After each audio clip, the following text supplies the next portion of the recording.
এখন এই দেশে প্রতিদিন অনেক মার্ডার হয়, খুন হয়, ধর্ষণ হয়, সব দায়িত্ব কি তারেক রহমানের? সাধারণ মানুষ এটা চায় না তার ঘরে আপনি চাল দিয়েছেন, ডাল দিয়েছেন, তেয়ারির প্যাকেট দিয়েছেন, এগুলো সাধারণ মানুষ চায় না। পরিবেশটা ভালো থাকুক সেইটা চায়।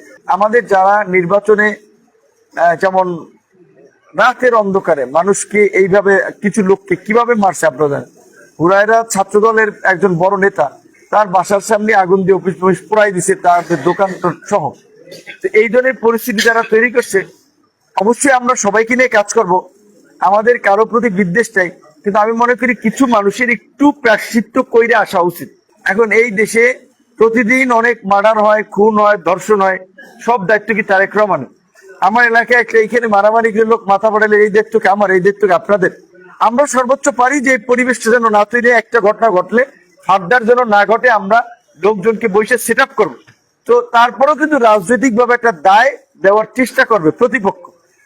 আমরা এটাই বলবো, এলাকারও মানুষ যেটা চায়, সাধারণ মানুষ যে রাস্তাঘাটে চলবে, রাস্তাঘাটে একটু ভালো থাকুক, এলাকায় ব্যবসা বাণিজ্য করবে, কোনো মানুষ যেন তার উৎপাত না করে। সাধারণ মানুষ কিন্তু এইটা চায়, সাধারণ মানুষ এইটা চায় না তার ঘরে আপনি চাল দিয়েছেন, ডাল দিয়েছেন, তেয়ারির প্যাকেট দিয়েছেন, এগুলো সাধারণ মানুষ চায় না।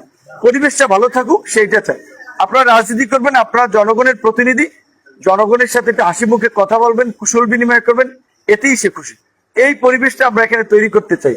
আর শুধুমাত্র রাজনৈতিক দলের কর্মী না, রাজনৈতিক দলের কর্মীরা যা দুর্নীতি করে বা টুকটাক চাঁদাবাজির অভিযোগ এসেছে, সরকারি অফিস আদালতে সরকারি লোকের আরো বেশি করে।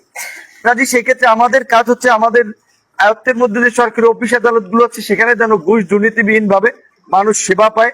যেমন একটা আপনার ওই জমি জামার দলিল দস্তাবেজ, সিআর কি জানি পর্সা টর্সা বলে, এগুলো উঠাইতে 60 টাকা লাগে, 50 টাকা লাগে, কিন্তু ওগুলো উঠাইতে দেয় মানুষের খরচ যায় 7,000 টাকা, 5,000 টাকা। তো এইগুলো আপনার যে ভাই এগুলো চলবে না, আপনার সরকারি ফি 700 টাকা, 700 টাকা নেবেন।